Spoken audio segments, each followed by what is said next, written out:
You know what? It strikes me when people talk about a sound. The sound is the instrument changed, right?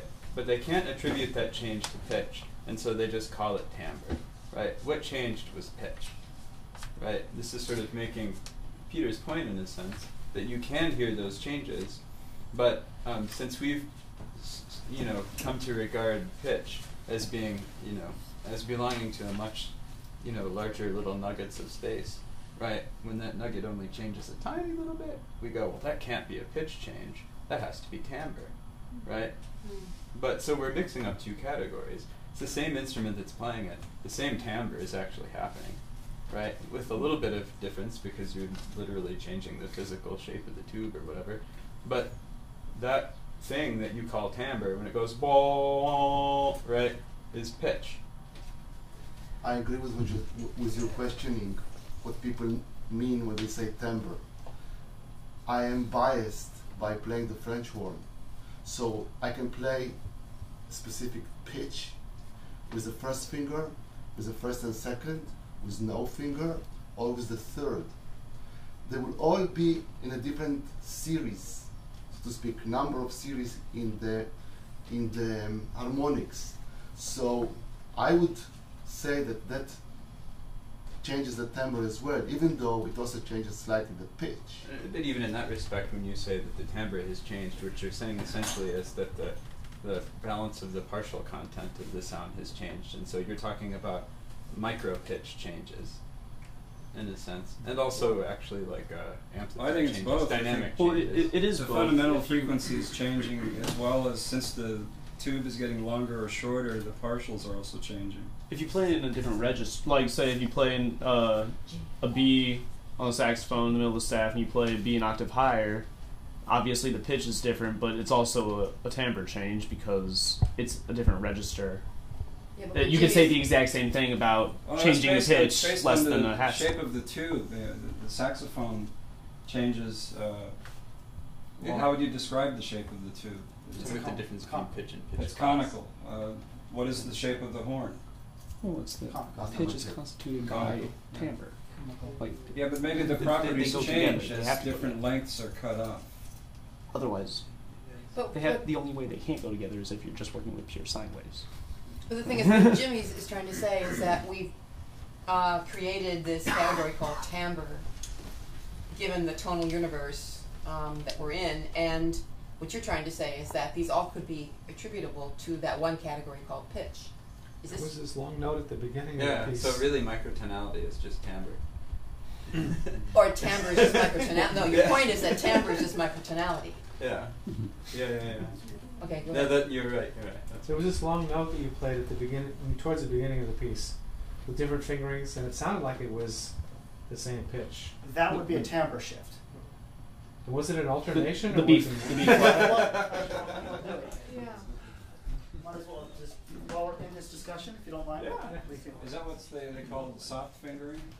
No, it's just so like What was it? The B just flat? on basic fingers, we have 3 basic B flats we can use.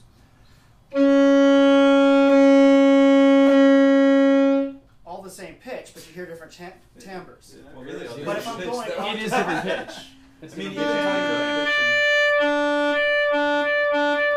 I'm trying to keep that the same timbre in tune, but here.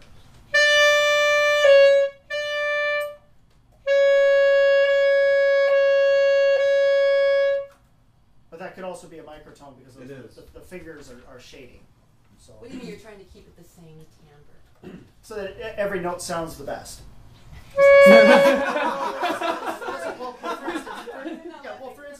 For instance,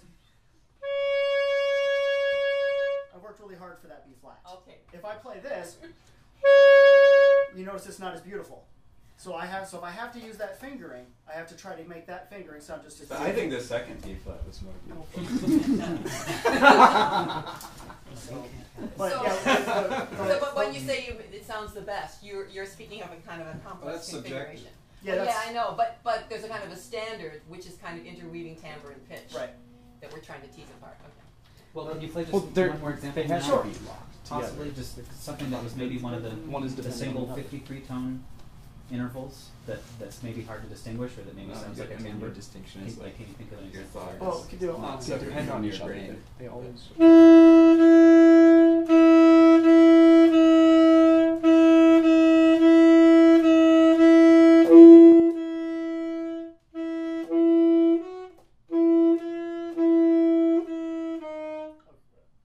you can hear it.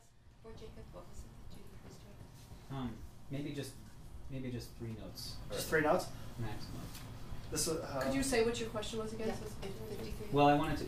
We were discussing the case where a microtone would be perceived as a timbre change only, and so I wanted to hear it. Okay. So three. You want just 3 notes? Let's see if we can go this one.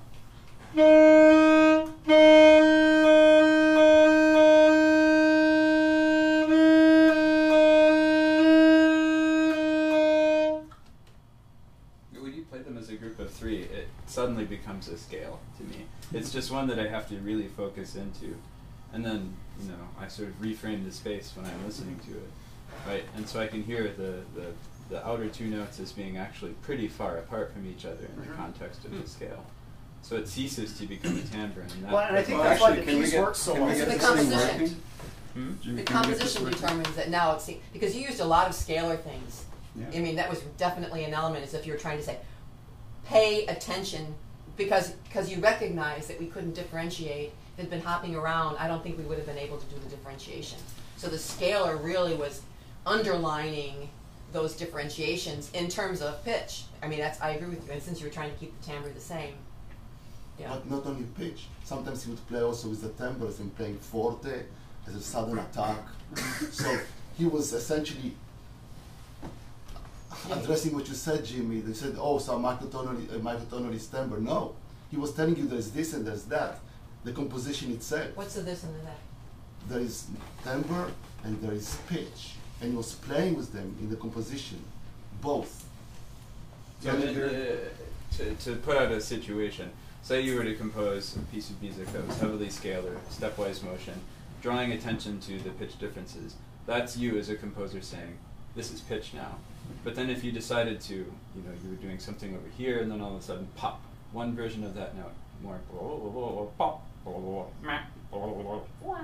right? Now all of a sudden it's timbre, because you don't have the context to hear these things compared to each other as pitch. Right. Okay, I have a question to you now. When you hear the yeah, I'm picking on you. But with different timbres. So, when you hear a multiphonic, multiphonic, whatever you call it in French, or in Yiddish,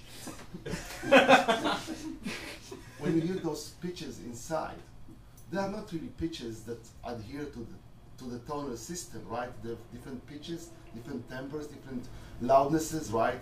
So it's also playing with that a lot.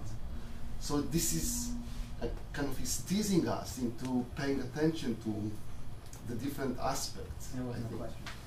The what? You said What do you think of that?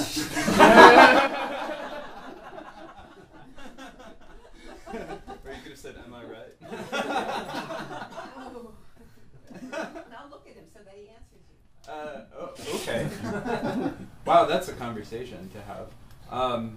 I think, yeah, multiphonics, well, they strike me as being a similar situation, right? You can position them as harmonies, in a sense. You can make it more likely that somebody will think of them as being representative, like symbolically or semiotically as a chord, right? Or you could position them as a timbre. Part of that has to do with what you do. Well, first of all, how well of a representation of the actual pitch structure of the multiphonic do you have access to as the composer of the work? So if you're working with the Daniel Kienzi book, right, which has some pretty good fingerings for things, they're usually pretty dependable. But sometimes the pitch result that you get from the saxophone isn't really what he says, right? So Depending on the brand of the saxophone. and altitude and whether or not you've had rice or pasta for dinner or something, totally mysterious. But so in that situation, let's say you do the work, you know, have an FFT analysis of this particular saxophone playing this particular multiphonic by this particular person and all these particulars in place. So you know exactly what the pitches that you're working with are that are arising out of the performance of that multiphonic. And then let's say that you take that as sort of like the harmonic seed of your piece, as somebody who is interested in spectral music might do, for instance, right? So depending on how you're able to contextualize that sound, right, it can take on the role as of harmony, right, as a harmonic. It might take on a harmonic code or whatever you want to say, right? However, if you have material around it that has nothing to do with the pitch structure, the harmony, or whatever in the multiphonic, then I think people are more likely to regard it as a timbre. So, or does it behave as a harmony? Does it behave as a sound? so what you're saying for me is that the composition, the context, the composition is setting up the differentiation that the listener is going to be doing. Well, yeah, it's setting up a likelihood, right? Yeah. Like I don't believe that as a composer you can ever tell a listener what to Yeah, hear. yeah. You know? But it also poses the question about how this 18th and 19th century, 18th and 17th century music, a lot of these things were stepwise, and possibly because at that point, the stepwise compositional activity was trying to set up particular pitch differentiation. I mean, that's what scales do. They set up a kind of pitch differentiation. So that may be the origins of the Well, that was the heyday of mean tone, too, and there were 150 different tunings.